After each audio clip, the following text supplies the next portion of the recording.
paper is about classmates, the people with whom we spend most of our time in school. Parents and families tend to have a preference for enrolling their pupils, their kids, in schools where there is a high prevalence of high ability peers.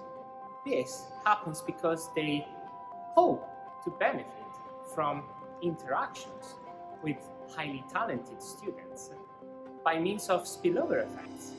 Is this hope of students and parents well grounded in the empirical evidence?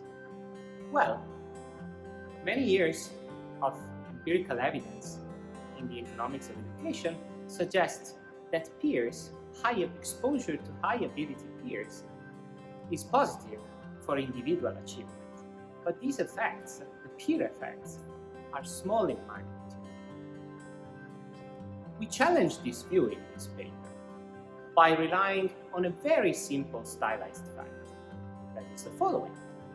Being in a class together with more talented students may help us to improve, but at the same time, it makes it less likely that we are the best leading this class. Why is this relevant? Well, there is a growing body of evidence that tells us that ordinal rank, so our position within the ability distribution in our class, matters for our own achievement. The mechanism behind this is that being top of our class fosters our academic self-concept and thereby incentivizes us to learn, to study, and eventually we achieve better results. So in this paper, what we show is that the mechanical and negative correlation between being surrounded by high ability peers and having a low ordinal rank generates an omitted variable bias problem for the estimation of peer effects. In the paper, we used data from two experiments, one carried out in primary schools in Kenya and the other one carried out at the University of Amsterdam, where pupils are randomly assigned to classes. And this helps us to tell apart these two mechanisms. On the one hand, being top of the class, on the other hand, being surrounded by high ability peers.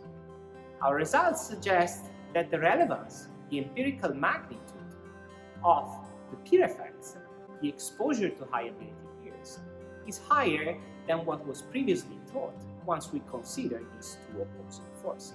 With these entanglements, our findings have important implications, both for policymakers and for families. On the one hand, they guide policymakers in forming classes. School principals have to do that, and they should take these two counteracting effects into account. On the other hand, this is also important for families that have to choose a school and shall not overlook the fact that being exposed to high ability peers means that their kid will unlikely be the top of the class, and therefore this may result in a lower investment in